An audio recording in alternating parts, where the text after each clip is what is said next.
नमस्कार दोस्तों। पाकिस्तान में जब से इरफान खान के पैर में गोली लगी है तब से वहां से हालात बेकाबू हो गए हैं और बहुत सारी जगह आगजनी और सेना के खिलाफ विरोध प्रदर्शन देखने को मिले और मजबूरन वहां की सेना को सड़कों पर टैंकों को उतारना पड़ रहा है। पाकिस्तान की आर्मी जो 70 साल से वहां की सियासत में दखलंदाजी करती आ रही है और किसी भी प्रधानमंत्री को अपना कार्यकाल पूरा नहीं करने दिया, उसका सामना आज अपनी कौम से हो रहा है। और इरफान खान जैसे नेताओं ने पाकिस्तान की आर्मी के नाक में दम कर रखा है। दोस्तों, पाकिस्तान में आज जो हालात उत्पन्न हुए हैं उसका सीधा कनेक्शन इंडिया से जुड़ा हुआ है। इसके बारे में हम लास्ट में बात करेंगे। पहले पाकिस्तान की आर्मी अपनी सियासत में कैसे दखलंदाजी करती है और जो उसके सामने जो भी नेता आता है उसको कैसे ठिकाने लगाती है, इसके बारे में हम बात करें। दोस्तों, इरफान खान से पहले पाकिस्तान की पूर्व प्रधानमंत्री बेनजीर भुट्टो पर भी ऐसे ही हमला हुआ था।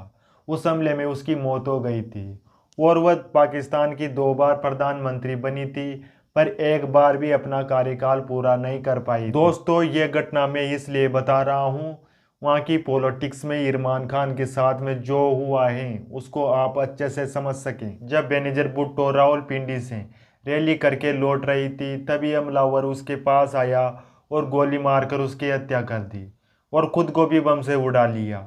उस हमले में 25 लोगों की मौत हुई थी। इस घटना में 5 आरोपियों को गिरफ्तार किया जाता है। इसमें 2 मेन आरोपी थे, एक का नाम बिलाल और दूसरे का नाम एतजाज था। इस घटना को 15 साल के बिलाल ने अंजाम दिया।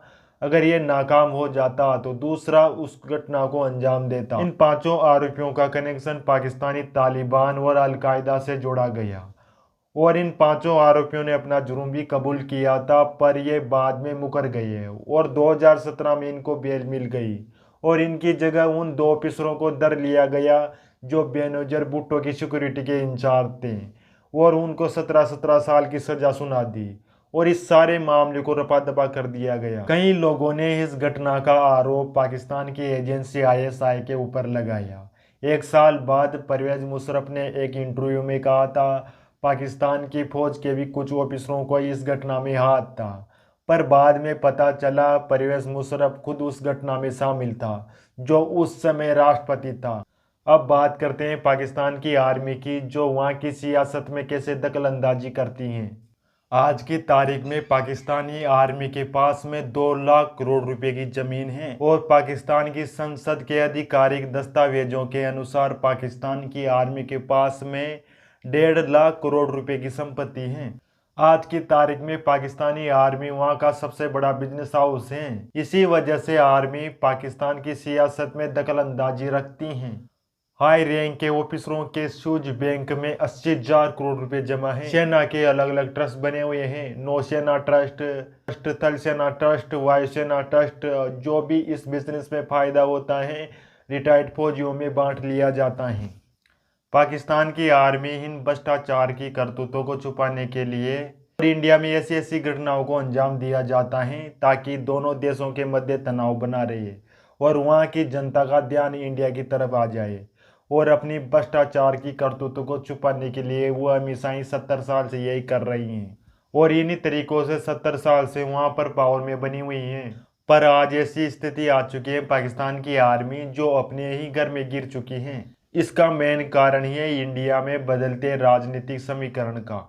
पाकिस्तानी आर्मी ने भारत की सिक्योरिटी को इतना प्रभावित कर रखा था कि भारत की सरकारें उससे कभी उबर ही नहीं पाई और पाकिस्तान की एजेंसी आईएसआई के द्वारा भारत में बड़ी बड़ी आतंकी घटनाओं को अंजाम दिया गया, जिसमें मुंबई सीरियल ब्लास्ट, भारतीय संसद पर हमला और 26/11 जैसी बड़ी बड़ी आतंकी घटनाओं को अंजाम दिया गया। ज्यादातर आतंकी घटनाएं 2004 से 2014 के बीच में हुई, जिसमें 2081 आम नागरिकों की जान गई और 2014 से 2021 के बीच में इन 7 सालों में सिर्फ 177 आम लोगों की जान गई, वो भी बॉर्डर के सटे इलाकों के आम नागरिक थे।